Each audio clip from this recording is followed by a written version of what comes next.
J'ai vu passer un arrêté du 28 juin 2024 qui peut-être va vous intéresser. C'est pas tellement lié au droit des affaires a priori, enfin si c'est lié au droit des affaires, mais c'est lié, ça peut vous concerner aussi en tant que consommateur, je me suis dit. Alors du coup cet arrêté du 28 juin 2024, eh bien il nous dit quoi? Il parle des obligations d'information du consommateur en cas de shrinkflation.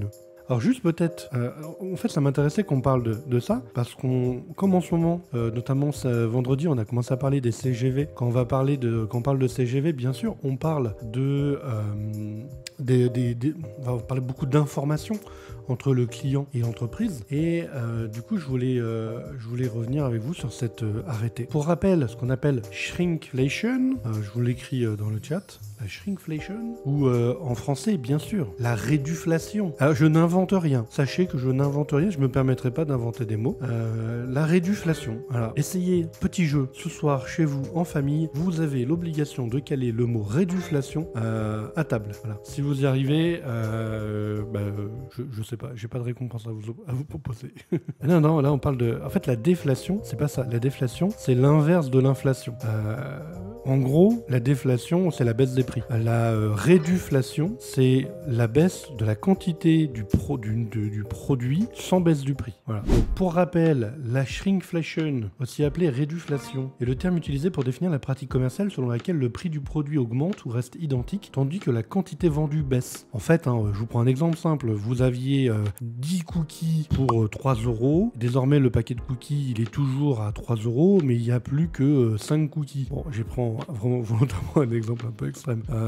Mais du coup, là, en fait, ce qu'on appelle la shrinkflation, ou réduflation. Et ça peut être une méthode commerciale qui est utilisée pour, par exemple, refaire ressortir la hausse du coût des matières sans augmenter le prix. C'est un genre d'inflation cachée. Et c'est pour ça que on a un arrêté qui sort sur l'information liée à ça, puisque la question c'est comment le consommateur peut être informé que sur le produit qu'il a l'habitude d'acheter, à savoir ce magnifique paquet de cookies à 3 €, et bien maintenant il y a des cookies en moins.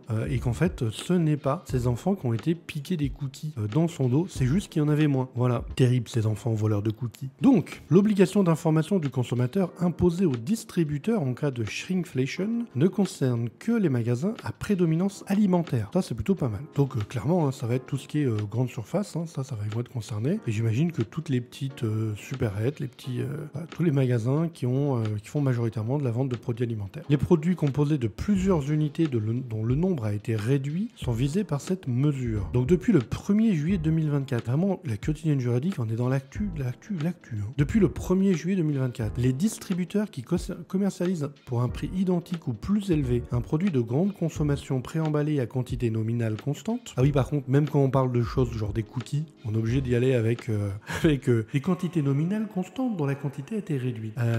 Donc, je reprends, je commente, mais ça rend pas le truc très compréhensible. Donc les distributeurs qui commercialisent pour un prix identique ou plus élevé un produit de grande consommation préemballé à la quantité nominale constante, donc c'est-à-dire en gros quantité nominale constante, c'est-à-dire ça fait 5 ans que dans ce paquet de cookies il y a 10 cookies et d'un coup maintenant il n'y en a plus 10 quoi. Voilà, c'est vraiment c'est ça qui compte, ça qu'on parle quand on parle de quantité nominale constante, dont la quantité a été réduite, doivent, rappelons-le, apposer sur l'emballage du produit ou à proximité de celui-ci la mention suivante. Et là quand je vous dis la mention suivante, c'est entre guillemets. Vous pouvez pas décider d'écrire autre chose. Et je vais vous la copier dans le chat, comme ça si vous êtes concerné, vous pourrez l'utiliser. Donc ouvrez les guillemets. Pour ce produit, la quantité vendue est passée de X à Y. Donc là vous devez bien sûr remplacer X et Y par les unités. Et son prix donc là par exemple son prix au gramme, au kilo ou à la pièce a augmenté de X% ou X euros. Donc cette mention là, bien vous allez peut-être la voir maintenant dans les allées de magasins que vous avez l'habitude de voir, puisque c'est là-dessus que vous allez repérer potentiellement les produits pour lesquels il y a eu de la réduflation. Donc cette obligation concerne les distributeurs exploitant un magasin d'une surface de vente supérieure à 400 mètres carrés. Ben voilà, on a la réponse pour tout ce qui est supérette. En gros, les petits commerces de proximité ne sont pas concernés. Globalement, 400 mètres carrés, ça veut dire que ça va concerner bien sûr les supermarchés, les hypermarchés. Et on parle toujours que de produits alimentaires. Donc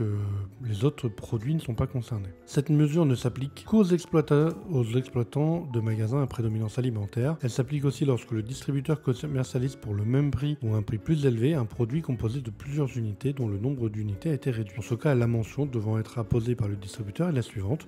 Pour ce produit, la quantité vendue est passée de X à Y unités, son prix, blablabla. Vous avez compris le principe. Voilà, donc un arrêté sur la shrinkflation ou réduflation qui est sorti et qui est applicable depuis le 1er juillet 2024. Je suis assez content. Chaque fois que j'ai l'impression, chaque fois que je lis une actualité juridique, on se retrouve à découvrir des mots improbables comme la réduflation, qui me fait toujours beaucoup rire.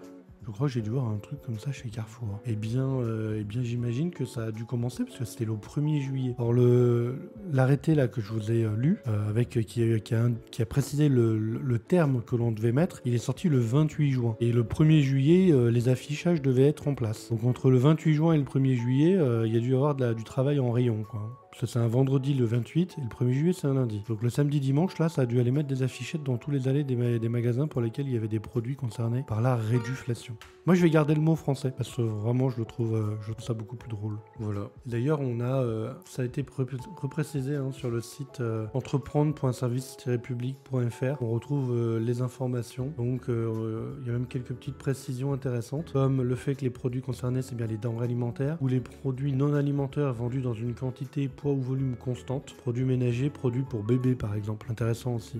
Voilà, produits ménagers, je sais pas, imaginons que vous achetiez votre produit vaisselle, il faisait 50 centilitres et maintenant il en fait plus de 40, et bien normalement il faudra qu'il y ait l'affichage qui vous l'indique. Ne sont pas concernés les denrées alimentaires préemballées à quantité variable ou vendues en vrac. Cette obligation d'information s'applique durant les 2 premiers mois de la commercialisation du produit concerné. Alors ça c'est intéressant, ça veut dire que en gros vous changez la quantité, vous changez le nombre de cookies de votre paquet de cookies, à partir du moment où vous faites ça, vous devez informer de la baisse pendant 2 mois. Au bout des 2 mois, vous pouvez retirer le panneau ou l'information sur le produit. 2 mois, c'est à la fois long et court. Ça veut dire quand même s'il y a une pratique importante de la réduflation, on va quand même devoir se multiplier a priori les affichettes qui informent de ce type de choses. Alors évidemment, il faut que les mentions soient affichées de façon lisible, avec la même taille de caractère que celle utilisée pour l'indication du prix du produit. Tout ça, c'est réglementé pour faire en sorte qu'on soit sûr que les personnes puissent facilement trouver l'information. Et je sais que vous le demandez, vous dites mais David, si on ne met pas la fichette, si on ne communique pas cette information, que se passe-t-il? Eh bien on a des amendes. 3 000 € pour un commerçant personne physique. Alors à mon avis, il n'y en a aucun. Commerçant personne physique qui a une surface de vente supérieure à 400 mètres carrés, il ne devrait pas y en avoir beaucoup quand même aujourd'hui. Par contre, pour une personne morale, c'est 15 000 € d'amende. J'imagine que c'est 15 000 € d'amende par manquement, a priori. Pas sûr, mais j'imagine que ça pourrait être ça. Et donc il va y avoir des contrôles des agents de la DGCCRF. DGCCRF, vous les connaissez, de la Direction Générale de la Concurrence, de la Consommation et de la Répression des Fraudes. C'est les mêmes agents qui peuvent demain vous contrôler vos conditions générales de vente. Pour la petite histoire, je sais pas si je l'ai dit vendredi, mais j'ai déjà eu un client, une grosse entreprise, qui a fait l'objet d'un contrôle DGCCRF. Ils l'ont contrôlé ses produits, l'application des normes, la documentation sur les normes, et ils ont contrôlé bien sûr les conditions générales de vente. Il y avait quelques points chez ce client qui n'étaient pas très carrés sur les conditions générales de vente, et ils ont eu une injonction de la DGCCRF de se mettre en conformité sous 30 jours, sous peine de recevoir une amende significative. Donc les contrôles DGCCRF, ça existe, et ça ne concerne pas forcément que des choses qui peuvent sembler loin de nous.